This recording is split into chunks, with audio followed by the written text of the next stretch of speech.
Hey guys, it's Chris, the Tiny House Guy, and I got a weekend update for you. I took a weekend off because sometimes when you're in these projects like this, you end up working so many weekends in a row, you just need one to power down, and that's kind of what I did last week. I didn't really do anything at all. So this week, though, I'm back at it, and I've got some stuff to show you. You can see I've got some doodads marked up in here, and so let's show them to you. First of all, you see I have some padding for my seating area. This is just some foam padding for an old camping mattress, and I use painter's drop cloths to cover it. The stitching, well, hey, I'm not a seamstress, so it's just, you get what you get, unfortunately. If you were to pull these off, what you'll see, flip these up, this flips up, there's, oops, that flips up if it stays.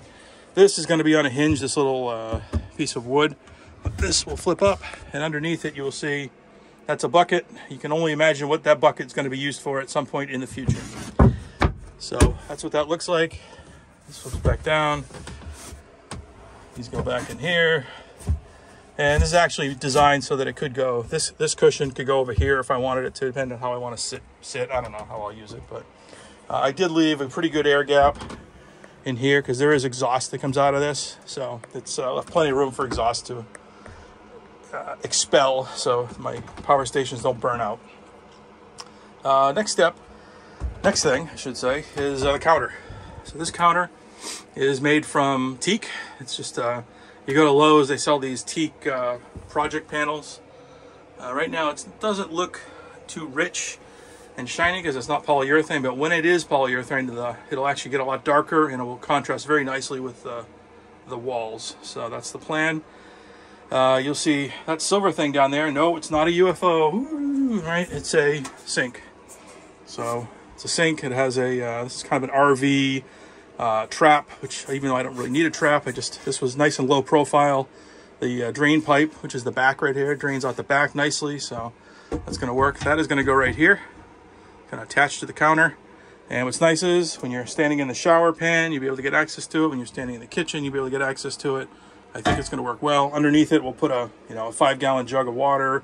There'll be a faucet that sticks out of that hole right there, and I think it's going to work well. So that's the kitchen counter. I gotta finish some sanding, and I'll probably polyurethane it. I gotta bring it into the house because it's really too cold to work outside. And then over here we have my my wood stove. It's a cubic mini wood stove. I think that's just mocked up right now. It's not really installed. I believe what I'm going to do is, you see, I've got it on some legs.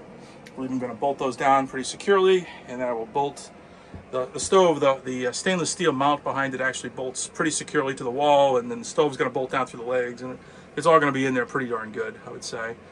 That pipe, I have to figure out how to, that's actually going to be some work, how to get the pipe outside, because I don't want to be driving down the road with a chimney pipe sticking up, so I'm actually going to have to come up with some really trick sort of port that sort of opens up, and I can shove a pipe on the end and then burn the wood stove. So that's going to be interesting. That'll probably be an entire video all on its own.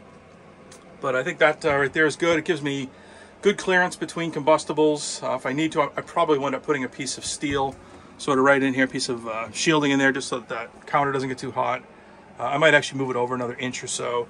And then on this side, well, there's a big mess of wires and a light in there right now. That will actually be much further away. It's going to all be much more compact once I get it done. So that's kitchen counter. Stove, I'm probably going to make it so that can be removed fairly easily, and that way if I don't want to go on a trip, I can take the stove out and have that for space for this. Actually, it was going to be an alternate seating area, but you know what, I don't need to sit in two places at once, and so where I'm sitting right now is probably going to be just fine. I don't need an extra one. So I think I was going to actually put the wood stove over in the corner, but I think counter space is more valuable than seating space, so I'm going to opt for counter space. And then the last thing I'm going to show you is I have a, this is a $139 television. It's an LED. It's a 24-inch TV. Let me turn this light out of the way so I don't get so blown out. So kind of like that. So what I'm going to do is I'm going to actually mount it. I have an arm coming in.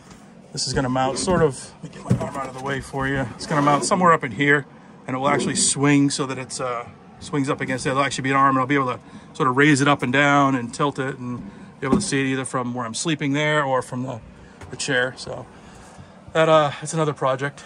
Hopefully I have enough meat. I'll probably going to mount the arm somewhere in here. So So that way the TV will swing flat into there, and then I'll be able to pull it out and sort of swing it sideways and move it up and down. So you'll see that when I get it.